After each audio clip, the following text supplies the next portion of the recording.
Desierto. Walang ka bahay-bahay. Doon pa sa malayo ang bahay.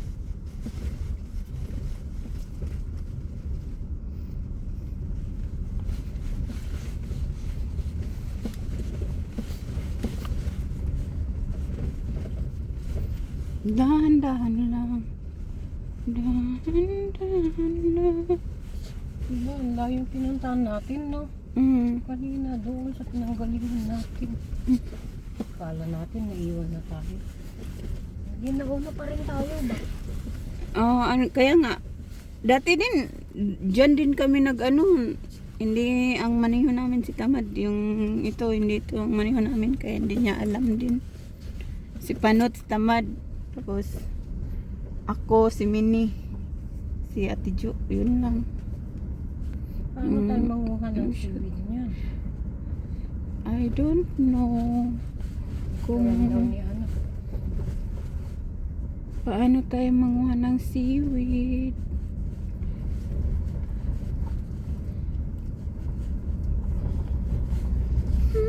Kamay, di kita bibitaw sa paglakbay.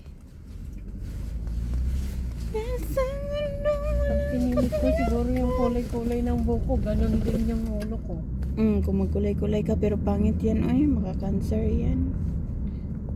Laging magkukulay. Yes, what are you looking for? No, I see this road. Ah. Before we are there, no?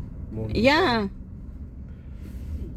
And then after your eyes going to mini, then you will forget, then you will lose.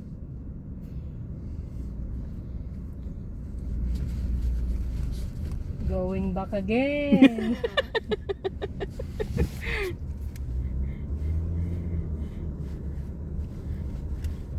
Where is the road that going to the sea? Sa banda parang. Before we go there, no? Morning time.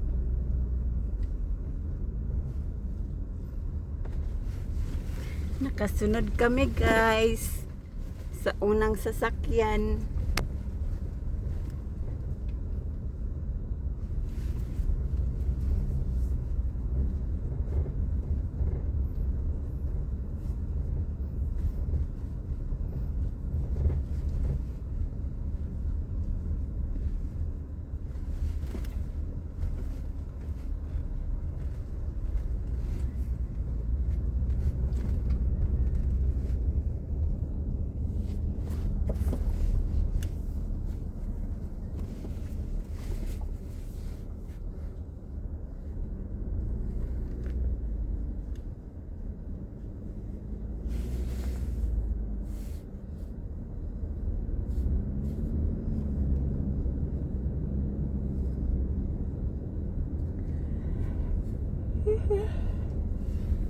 Gutom na ang mga tao. Kay maaga pa nagising. Ayan yung dagat. Walang tulog. Malapit na kami sa dagat. Walang tulog ang mga backup. Walang mga tulog ang mga back-up. 2:00 pa lang, gising na. Ay, low tide.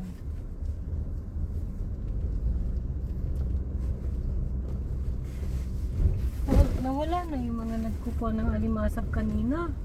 Di ba Wait ang na dami? siguro. Pero mainit na.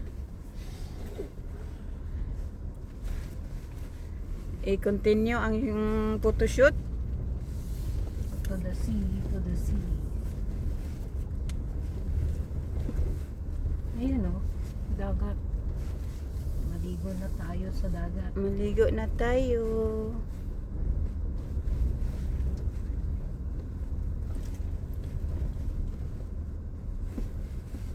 Ay, wala na yung mga nanguha ng alimaso.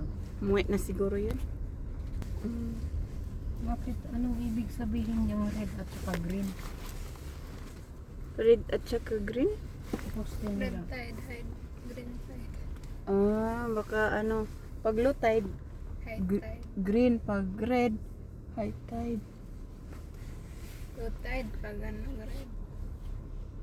Oh, low tide pag red.